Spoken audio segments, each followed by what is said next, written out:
China, a land of ancient traditions, a land steeped in history, and now a land experiencing a spiritual awakening. Over the past few decades, Christianity has been flourishing in China at an unprecedented rate. It's a phenomenon that has captured the attention of the world. Think back to the 1980s. At that time, there were only about 1 million Christians in China. Fast forward to today, and that number has skyrocketed to nearly 100 million. That's an increase of almost 10,000%. This remarkable growth has made China home to one of the fastest growing Christian populations on the planet. What is behind this surge in faith? The answer is complex and multifaceted. To understand it, we need to delve into China's history, its culture, and the spiritual yearning of its people. Join me as we explore the forces driving this spiritual revolution and contemplate the future of Christianity in the world's most populous nation. This is a story of hope, resilience, and the enduring power of the human spirit. It's a story that continues to unfold before our very eyes. Christianity's journey in China is not a recent phenomenon. Its roots reach back centuries, intertwined with the arrival of Western missionaries. The story begins in the 7th century during the Tang dynasty, when a Nestorian monk named Alopen arrived from Persia. Alopen brought with him the teachings of Jesus Christ. This marked the first significant introduction of Christianity to China. Centuries later, Jesuit missionaries arrived in the 16th century during the Ming dynasty. They brought Western science, mathematics, and astronomy, fascinating the Chinese court. However, Christianity's path in China has not been without obstacles. Periods of acceptance alternated with eras of suspicion and persecution. Despite challenges, the seeds of faith were sown. Christianity found a foothold in Chinese soil, resonating with some and growing remarkably today. The mid-20th century brought turbulent times for China. The Cultural Revolution, launched in 1966, aimed to purge the nation of foreign influences, including religion. Christianity, seen as a vestige of Western imperialism, faced severe persecution. Churches were destroyed, Bibles were burned, religious practices were driven underground. Many Christians faced imprisonment, torture, and even death for their beliefs. The Cultural Revolution was a dark chapter for all religions in China, including Christianity, yet even in the face of such adversity, the spirit of faith endured. Many Chinese Christians continued to practice their religion in secret, gathering in homes, fields, and other clandestine locations. Their faith, tested by fire, grew stronger in the shadows. This period of intense persecution solidified the resilience of Chinese Christians. It also sowed the seeds for the explosive growth that would follow. The Cultural Revolution inadvertently created a spiritual vacuum in Chinese society, a void that many would later seek to fill with faith. The late 1970s marked a turning point in China's history. Following the death of Mao Zedong, Deng Xiaoping emerged as the country's new leader. He ushered in an era of economic reform and opening up to the outside world. With these reforms came greater freedom of thought, expression, and religion. While the government still maintained strict control over religious institutions, the space for religious practice began to widen. Churches that had been shuttered during the Cultural Revolution gradually reopened. This period of openness coincided with a time of rapid social and economic change in China. The country's economic boom, while lifting millions out of poverty, also led to new challenges. Materialism, individualism, and a sense of spiritual emptiness began to permeate Chinese society. In this environment, many Chinese people began to search for meaning and purpose beyond material wealth. They yearned for something more, something to fill the spiritual void in their lives. Christianity, with its message of hope, love, and community, provided an appealing answer to this yearning. Section 5, the power of belief. Why Christianity resonates with the Chinese people. So why has Christianity found such fertile ground in China? Well, there are several reasons why this faith has resonated with the Chinese people. One key factor is the emphasis on family values.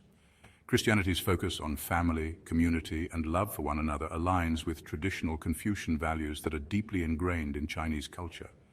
This resonance makes Christianity more accessible and appealing to many Chinese. Another factor is the search for meaning and purpose in a rapidly changing society. As China undergoes a period of unprecedented economic growth and modernization, many people are seeking a sense of belonging, identity, and moral guidance. Christianity offers a framework for understanding the world, a set of ethical principles to live by, and a community of believers who can provide support and a sense of belonging. In a society grappling with the challenges of modernity, this message of hope and purpose holds a powerful allure. Section 6, the Digital Pulpit, how technology is spreading the Christian message. Technology has played a pivotal role in the spread of Christianity in China. The internet, mobile phones, and social media have created new avenues for sharing the Christian message and connecting believers. Online churches, Christian websites, and social media groups have become increasingly popular, providing a virtual space for worship, fellowship, and religious education. This is particularly important in a country where physical churches are often subject to government scrutiny. The digital world offers a degree of anonymity and accessibility that traditional churches often lack. Chinese Christians can access online sermons, study the Bible, and connect with fellow believers from the comfort of their own homes, often without fear of reprisal. This digital revolution in faith has enabled Christianity to reach a wider audience, especially among younger generations who are tech-savvy and accustomed to accessing information online. It has also helped to foster a sense of community among geographically dispersed Christians. Section 7. In the Shadows. The rise of underground churches in China. Despite the easing of restrictions in recent decades, the Chinese government still maintains tight control over religious activities. This has led to the rise of underground or house churches, which operate outside the officially sanctioned channels. These underground churches are not always easy to define. They can range from small gatherings in private homes to large, well-organized congregations that meet in secret locations. What unites them is their decision to operate independently of government oversight. The reasons for joining an underground church are complex. Some Christians prefer the intimacy and autonomy of these smaller groups.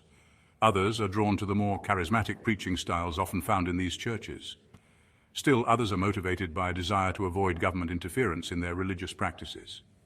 Whatever their reasons, members of underground churches often face greater risks, including the possibility of harassment, detention, or imprisonment. Section 8. A balancing act, navigating the relationship between church and state. The relationship between Christianity and the Chinese government remains complex and often delicate. On the one hand, the Chinese constitution guarantees freedom of religious belief.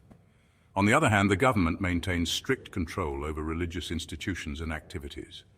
The Chinese Communist Party views religion with a degree of suspicion, seeing it as a potential challenge to its authority. Religious groups are required to register with the government and operate under the supervision of the state-sanctioned religious associations.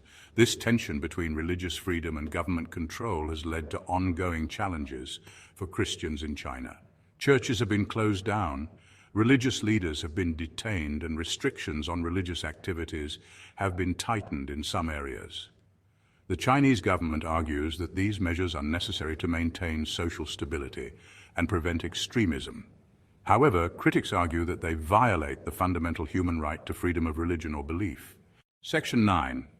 Looking ahead. What does the future hold for Christianity in China? Predicting the future of Christianity in China is a complex task. Some experts believe that the current growth trajectory will continue, with Christianity potentially becoming the dominant religion in China within a few decades. They point to the religion's continued appeal, particularly among young people, and the role of technology in spreading the faith. Others are more cautious in their predictions, noting the challenges posed by government restrictions and the potential for social and economic changes to alter the religious landscape. The Chinese government's stance toward religion will undoubtedly play a significant role in shaping the future of Christianity in China. If the government continues to tighten restrictions, it could stifle the growth of the faith and drive it further underground. Conversely, if the government adopts a more tolerant approach, it could pave the way for further growth and integration of Christianity into Chinese society. Only time will tell how this complex interplay between faith, politics, and society will unfold. Section 10. A global faith. The implications of China's growing Christian population. The rapid growth of Christianity in China has profound implications for the global religious landscape. China is poised to become one of the largest Christian communities in the world. This shift could reshape the face of Christianity in the 21st century. Chinese Christians are making their voices heard on issues like social justice and environmental protection. Their experiences enrich the global Christian community, fostering dialogue across cultures.